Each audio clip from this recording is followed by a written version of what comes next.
फौजी सेवा से भले ही रिटायर हो जाए, लेकिन अंतिम सांस तक वो अपने अंदर के सैनिक को रिटायर नहीं होने देते। इसकी ज़बरदस्त मिसाल है बेंगलुरु के एम.ए. अफराज। भारतीय वायुसेना से विंग कमांडर के ओहदे से रिटायर हुए हैं। आदाब, आप देख रहे हैं आवाज़ द वॉइस और मैं हूँ आपके साथ अमीना माजिद।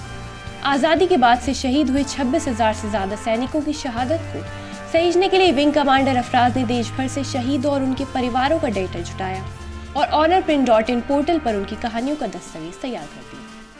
पढ़ाई और नौकरी के दौरान उन्होंने बहुत से देश के अलग अलग मेमोरियल का दौरा किया।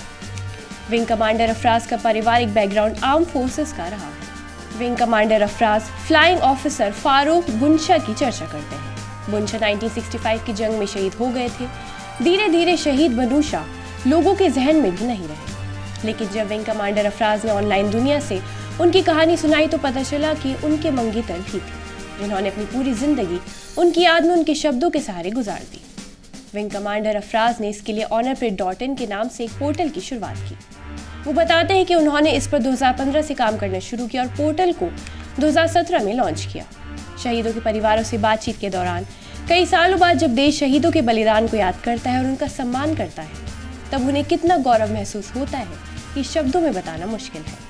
विंग कमांडर अफराज ने अपने रिटायरमेंट के 15 साल बाद 26,000 से ज़्यादा सैनिकों की शहादत को सहेज कर और शहीदों और उनके परिवारों का डेटा जुटाया और honorprint.in पोर्टल पर उनकी कहानियों का दस्तावेज तैयार कर दिया। अफराज की टीम अखिल भारतीय स्तर पर रंग दे वीर के नाम से कार्यक्रम आयोजित करवाते हैं। 6 सालों से आयोजित हो रहे इन कार्यक्रमों में भारत के ही नहीं बल्कि विदेशों में स्थित स्कूलों के छात्र भी हिस्सा लेते हैं।